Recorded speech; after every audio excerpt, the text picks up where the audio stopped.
নমস্কার, your internet school চ্যানেলে তোমাদের সকলকে স্বাগত। তো আজকে আমরা তোমাদের ক্লাস 8 এর ইতিহাস বিষয়ে রায় ও মার্টিন কোশ্চেন ব্যাংক অনুসারে প্রথম পর্যায়ক্রমিক মূল্যায়নের মডেল সেট 4 এর প্রশ্নগুলোর সমাধান করব। তো দেরি না করে চলো ভিডিওটা শুরু করা যাক। প্রথমে আছে একে সঠিক উত্তরটি নির্বাচন করো। একটা বলেছে কে হায়দ্রাবাদ রাজ্য প্রতিষ্ঠা করেন? সঠিক অপশন হচ্ছে অপশন সি, মীর কামার উদ্দিন খান সিদ্দিকী। পরে দিয়ে বলেছে ভারতে অধীনতামূলক মিত্রতা নীতি কে প্রবর্তন করেন? সঠিক উত্তরটা হচ্ছে অপশন বি, লর্ড ওয়েলেসলি। পরে তিনে বলেছে নবাব মীর কাসিম কোথায় তার রাজধানী স্থানান্তরিত করেছিলেন? সঠিক অপশনটা হচ্ছে অপশন এ, মুঙ্গের।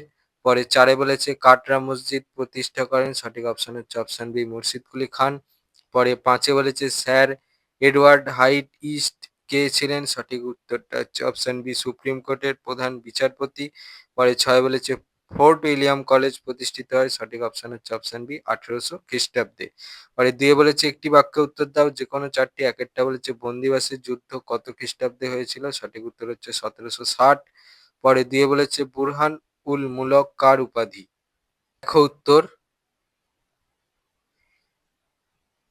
পরে দুইয়ের তিনে বলেছে কোন শহরকে জাহাঙ্গীরনগর বলা হতো? দেখো উত্তর। দুইয়ের চারে বলেছে কে বেনারসে সংস্কৃত কলেজ প্রতিষ্ঠা করেন? উত্তরটা হচ্ছে জোনাথন ডানকান। পরে দুইয়ের পাঁচে বলেছে বাংলা প্রেসিডেন্সি অপর কি নামে পরিচিত ছিল? উত্তর। তিনে বলেছে দু তিনটি বাক্যে নিম্নলিখিত প্রশ্নগুলির সংক্ষেপে উত্তর দাও, যে কোনো দুটি। এক একটা বলেছে দ্বৈত শাসন ব্যবস্থা কি? উত্তর, এই প্রশ্নটার জন্য এই প্রশ্নটার উত্তরটা লিখলে হবে এখান থেকে উত্তরটা চল পর্যন্ত লিখবে। তিনের দুয়ে বলেছে ব্রিটিশ রেসিডেন্টদের কাজ কি ছিল? উত্তর, এখান থেকে এই পর্যন্ত লিখবে। তিনের তিনে বলেছে মেকলের প্রতিবেদন কি? উত্তর, এই প্রশ্নের জন্য এই প্রশ্নের উত্তরটা লিখলে হবে এখান থেকে এই পর্যন্ত লিখবে। তিনের চারে বলেছে কে কবে কলকাতা মাদ্রাসা প্রতিষ্ঠা করেন? কে ওয়ারেন হেস্টিংস কবে 1781 খ্রিস্টাব্দে কলকাতা মাদ্রাসা প্রতিষ্ঠা করেন? চারে বলেছে চার পাঁচটি বাক্যে উত্তর দাও, যে কোনো দুটি। এক একটা বলেছে ফারুক সিয়রের ফরমানের গুরুত্ব কি ছিল? উত্তর, এখান থেকে এই পর্যন্ত লিখবে। চারের দুয়ে বলেছে অন্ধকূপ হত্যা কি? উত্তর, এখান থেকে এই পর্যন্ত লিখবে। চারের তিনে বলেছে কোম্পানির সিপাহী বাহিনী বলতে কি বোঝো? উত্তর, এই প্রশ্নের জন্য এই প্রশ্নের উত্তরটা লিখলে হবে এখান থেকে এই পর্যন্ত লিখবে। পরে চারের চারে বলেছে কোম্পানি শাসনে জরিপের ক্ষেত্রে জেমস রেনেল এর কি ভূমিকা ছিল? এখান থেকে উত্তরটা চলছে এই পর্যন্ত লিখবে। পাঁচে বলেছে নিচের প্রশ্নগুলির 8-10টি বাক্য উত্তর দাও, যে কোনো দুটি।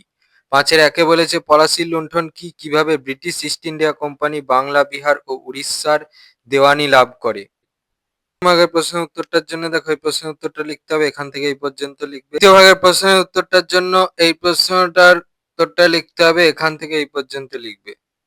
পাঁচের দুয়ে বলেছে পলাশির যুদ্ধ ও বক্সারের যুদ্ধের মধ্যে কোনটি ব্রিটিশ কোম্পানির ভারতে ক্ষমতা বিস্তারের জন্য বেশি গুরুত্বপূর্ণ ছিল? তোমার বক্তব্যের পক্ষে যুক্তি দাও। তোর ওই প্রশ্নটার জন্য এই প্রশ্নটার উত্তরটা লিখলে হবে এখান থেকে উত্তরটা চলছে পর্যন্ত লিখবে। পাঁচের চারে বলেছে ওয়ারেন হেস্টিংস ও লর্ড কর্নওয়ালিসের বিচার ব্যবস্থার সংস্কারের তুলনামূলক আলোচনা করো।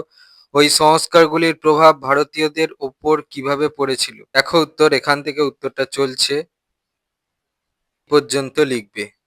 তোমাদের ক্লাস 8 এর ইতিহাস বিষয়ের প্রথম পর্যায়ক্রমিক মূল্যায়নের রায় ও মার্টিন কোশ্চেন ব্যাংক অনুসারে মডেল সেট 4 এর প্রশ্নগুলোর সমাধান। তো তোমাদের যদি এই ভিডিওটা ভালো লেগে থাকে তাহলে ভিডিওটাকে অবশ্যই লাইক করে দাও এবং আমাদের চ্যানেলটাকে অবশ্যই সাবস্ক্রাইব করে দাও। এই ধরনের ভিডিও নোটিফিকেশন চটজলদি পেতে হলে আমাদের চ্যানেলটাকে সাবস্ক্রাইব করার পাশাপাশি পাশে থাকা বেল আইকনে গিয়ে অবশ্যই ক্লিক করে দাও, যাতে করে ভিডিও আপলোড হওয়ার সাথে সাথে তোমরা তার নোটিফিকেশন পেয়ে যাও। আর দেখবে ভিডিও ডেসক্রিপশনে আমাদের টেলিগ্রাম এবং হোয়াটসঅ্যাপ গ্রুপের লিঙ্ক দেওয়া আছে, সেখানে তোমরা চটজলদি জয়েন করে যাও, যাতে করে সাজেশনের পিডিএফ গুলো তোমরা ফ্রিতে এবং চটজলদি কালেকশন করে নিতে পারো। তো আজকের মতো ভিডিওটা এই পর্যন্তই। দেখা হচ্ছে পরবর্তী ভিডিওতে।